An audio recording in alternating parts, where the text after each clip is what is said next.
भारत का सेक्युलरिज्म बड़ा अजीब है। यहाँ पे आपको सेक्युलरिज्म के बारे में मुसलमानों के भाषण भी बड़े अजीब मिलेंगे आपको। जैसे कि हमारे ये असदुद्दीन अवैसी साहब हैं, ये आपको सेक्युलरिज्म का एक नया मानी दिखाएंगे। इनके झंडे का रंग हरा है, सबसे ग्रीन है, और उस पर चांद तारा भी आपको मिलेगा, कहीं आपको सफरोन नहीं मिलेगा। यानी हिंदुस्तान के मुसलमानों के जो कम्युनल लीडर्स हैं, मैं बार बार आपको कह रहा हूं कि ये सब हिंदुस्तान से बहुत प्यार करते हैं। इसमें मैं वाकई सच्चा बता रहा हूं आपको कि ये सब हिंदुस्तान से प्यार करते हैं और बहुत ज़्यादा प्यार करते हैं, लेकिन ये मुस्लिम इंडिया से प्यार करते हैं। ये ग़ज़वा हिंद की मेंटलिटी वाले लोग हैं।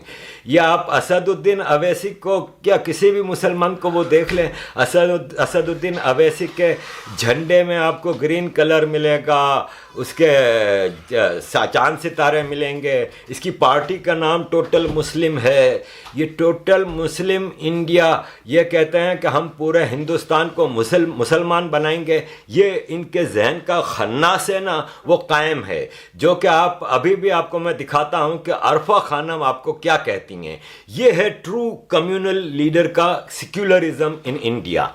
यहाँ पर एक आम राय, कम से कम जितने लोग यहाँ बैठे हुए हैं, कि एक आम राय इसको लेकर बने कि जब तक हम वो आइडियल सोसाइटी बन पाए जहां हमारी मजहबी पहचानों, हमारी मजहबी जो बिलीफ्स हैं, जो हमारे नारे हैं, उनको लेकर एक तरह की का एक्सेप्टेंस पैदा हो, तब तक हम एक इंक्लूसिव प्रोटेस्ट करें।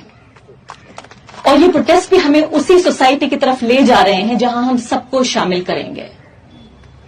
तो हम अपनी जो आइडियोलॉजी है उससे कॉम्प्रोमाइज नहीं कर रहे हैं। फिर से मैं यहां पर इसको आई वांट टू रिट्रेट, यहां हम अपनी आइडियोलॉजी से कॉम्प्रोमाइज नहीं कर रहे हैं, हम अपनी स्ट्रेटेजी बदल रहे हैं। यहां पर एक और बदकिस्मती से इसमें हमारे सो कॉल्ड हिंदू, पता नहीं ये हिंदू हैं भी या नहीं, जैसे जस्टिस काचू हैं या पता नहीं क्या हैं, काजू साहब, ये जब देखो तब पता नहीं क्या समझ के उठ के आ जाते हैं। सेक्युलरिज्म के नाम पे हिंदुओं को ही दबाया जाएगा। हमेशा ये रिवायत रही है कि हिंदुओं को दबाओ, दैट इज सेक्युलरिज्म, और मुसलमानों को अपीस करो, दैट इज सेक्युलरिज्म। तो हिंदुस्तान के सेक्युलरिज्म को बदलने की बहुत सख्त ज़रूरत है। जैसे कि माजी में मैंने कई वीडियो में बताया कि भारत के जो कम्युनल लीडर्स हैं, हिंदू भी हैं, जो कि वो अपीसमेंट के चक्कर में रहते हैं। जैसे ममता जी हैं बंगाल की, अखिलेश है, ये अपने केजरीवाल साहब हैं, या सोनिया गांधी हैं, राहुल गांधी हैं। इनकी सियासत भरी पड़ी है मुसलमानों की अपीसमेंट से। और इनकी नज़र में सेक्युलरिज्म ये है कि आप मुसलमानों के जो त्यौहार होते हैं, जो मजहबी जो फेस्टिवल्स होते हैं या कोई दिन आता है, तो उनके लिए सेक्युलरिज्म ये है कि टोपी पहन के मुसलमानी गेटअप में जाके आप मस्जिद में या मज़ार पे जाके दुआ मांगे और टोटल मुसलमान के स्टाइल में वो करें, ये सेक्युलरिज्म है। लेकिन मेरी नज़र में सेक्युलरिज्म ये है जो योगी जी कर रहे हैं। देखें, योगी जी मज़ार पे जाते हैं, इन्होंने एज ए रूलर गए हैं, वो उन्होंने ये देखें, इस्लाम भी यही कहता है कि रूलर को हर मज़हब की हिफाजत करनी चाहिए। ये वो that's what Yogi ji is doing. ये गए हैं मज़ार पे, इन्होंने मज़ार को वो पूरा देखभाल किया, सब कुछ किया, और वहाँ पे जितने काम कराने हैं, जो भी करने हैं, उनकी ज़रूरियात पूरी कर रहे हैं। लेकिन इसका मतलब ये नहीं कि वो कह रहे हैं मैं टोपी पहन लूँगा। उन्होंने टोपी पहनने से भी इनकार किया। उन्होंने कहा नहीं, मैं ना यहाँ पर दुआ वो मांगने नहीं आया, मैं मुसलमान थोड़ी हूँ। तो Yogi ji is a model, that is true Sanatan Dharma. ये आदमी, मैं फैन होता जा रहा हूं। मुझे लोग कहते हैं बीजेपी के तुम चमचे हो, बीजेपी के भक्त हो। तो भाई, भक्त होना एक ऑनर की बात है, लेकिन वाकई अगर ये लोग हैं तो फिर मैं समझता हूं कि ये सबसे बड़े इंसानियत के अलम बरदार हैं, इंसानियत की को लेके चलने वाले लोग हैं। और मैं बड़ा फ़ख्र महसूस करता हूं कि मैं इनको फॉलो कर रहा हूं। देखें, जो मैं बार बार कहता हूं कि भारत को तब्दीली लाने की ज़रूरत है, उसके लिए बोल्ड स्टेप चाहिए। तो you want get a bolder person then Yogi ji. देखें, योगी जी अभी जो मुग़ल लास्ट कुछ अरसे पहले इन्होंने मुग़ल म्यूज़ियम बनाने का जो ऐलान किया था, तो लोग हैरान थे कि योगी जी जैसा आदमी मुग़ल म्यूज़ियम बना रहा है। तो वो अपनी इतिहास, अपनी तारीख़ को बताना चाह रहे थे।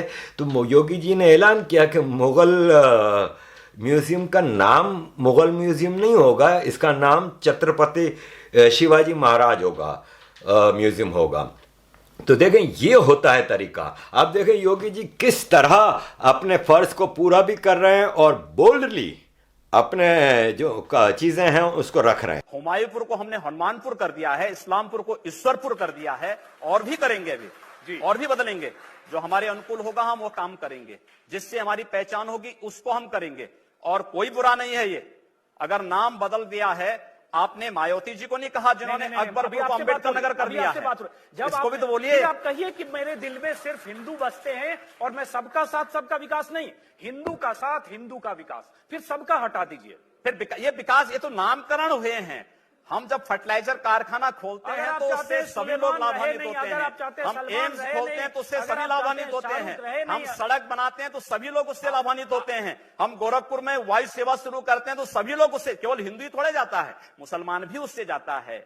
एम्स बनेगा तो सभी लोगों का उपचार होगा। और यही नहीं, आप दूर की बात कर रहे हैं, आप जाइए गोरखनाथ मंदिर में जाइए पहले, और गोरखनाथ मंदिर के अन्य क्षेत्र में जाइए। जितना हिंदू भोजन नहीं पाता होगा उससे ज्यादा मुसलमान भोजन पाता है। गोरखनाथ मंदिर के चिकित्सालय में जाइए, जितने हिंदुओं का उपचार नहीं होता होगा उससे ज्यादा मुसलमान उससे लाभान्वित होता है। क्या बात कर रहे हैं? चलिए, नहीं कोई बात नहीं कर रहा हूं मैं, तो जो आपने किया उसी के आपको बता रहा हूं। मैं बात कहां कर रहा हूं, मैं तो तथ्य पे बात करूं। एक मिनट आप, नहीं एक मिनट। अभी आपने कहा कि एम्स में सबका इलाज होगा, जाहिर होगा वहां ऐसा कोई इंतजाम नहीं होता। आखिर ये हम ही लोग तो करा रहे हैं, जाहिर है वहां ऐसा नहीं हो सकता कि दाढ़ी वाला देख के उसको कहीं और भेज दिया जाए, टीका वाला मैं कह रहा हूं ना, तो वहां भेदभाव कहां है? लेकिन फिर ये लड़ाई क्यों ऐसी है कि मियां बाजार का नाम माया बाजार या उर्दू बाजार का नाम हिंदी बाजार, अली नगर को आने, जिसका जो नाम है रहने दीजिए। क्यों रहने दे? नहीं, मैं क्यों रहने दे? इसका तर्क मैं जानना चाह रहा हूं। क्यों रहने दे? हम जानना चाह रहा हूं इसका तर्क। कोई तर्क ये है कि यह देश पहले वो माया बाजार था, औरंगजेब के समय मियां बाजार हो गया। हमने कहा नहीं, इसको फिर से माया बाजार करो। इस्लामपुर नहीं था, पहले ईश्वरपुर था, इस्लामपुर जबरन कर दिया गया। हमने कहा फिर से ईश्वरपुर करो। तो ये जो हनुमानपुर था उसको हुमायूंपुर किया गया, फिर से हनुमानपुर किया गया। बहुत अच्छा, कोई बुरा नहीं किया। अगर किसी विदेशी आक्रांता के द्वारा, एक मिनट, किसी विदेशी आक्रांता के द्वारा किसी कालखंड में कुछ ऐसा कार्य किया गया है, उसको बदला जाना चाहिए। यह देश की सांस्कृतिक आजादी। मुझे कई लोग वो कर रहे हैं कि तुम मोदी जी के चमचे हो, मोदी जी की वो करते हो। तो मैं यहाँ पे ये बताना चाहूँगा, मुझे कल एक आदमी ने मैसेज किया कि जी हिटलर है मोदी और ये और वो। तो देखें जी, अगर मोदी जी हिटलर होते और वो जिस तरह से ये जो लेफ्ट और ये जो ड्रामेबाज लोग हैं मीडिया के ख़ास तौर पे, जैसे कि ये राजदीप हैं या रविश कुमार हैं, ये जिस तरह मोदी जी को टारगेट करते हैं, ये अगर मोदी जी वाकई ऐसे होते हैं ना तो इनको पता चल जाता आटे दाल का भाव। देखें, टोटलियरिज्म के खिलाफ हैं हम और ये और वो। जरा महाराष्ट्र के बारे में भी तो इनमें से कोई बात करे ना। इन सब के मुंह पे घी लगा हुआ है, बंद है मुंह, ताले लगा दिए इन्होंने जब महाराष्ट्र की बात आती है। देखें, ये हो रहा है महाराष्ट्र में, ये जुल्म है। ये बनाना रिपब्लिक में ऐसा होता है, ये जुल्म है। कहाँ है कानून? आपने कंगना का घर तोड़ा, आपने कंगना के ऊपर केसेस किए। जो यहाँ पे तू भी कहते ना महाराजा उद्धव जी को, तो वो मुजरिम है। और मुजरिम का मतलब ये है कि उसको सड़कों पे मारा कूटा जाए, उसके साथ जो कर सकते हैं करें। जैसे कि 62 साल के भारत की नेवी के लिए जिन्होंने खिदमत अंजाम दी हैं, भारत के लिए इतनी बड़े इन्होंने, मतलब एक नेवी में या फौज में जो होता है वो अपनी ज़िंदगी दाव पे लगा के देश की खिदमत कर रहा होता है। उसके साथ क्या हुआ ये आपने देखा। I am ashamed of being Pakistani, और अब तो मैं I am ashamed of also being a Muslim like them. क्योंकि जहां मुसलमानों की कोई बात आती है तो गलत काम में ही आपको मुसलमान नजर आएगा। 2-3 दिन पहले एक वीडियो चल रही थी ये वाली कि एक कुत्ते को बेचारे को उठा के पुल के ऊपर से दरिया में फेंक दिया या नाले में फेंक दिया, जो भी था।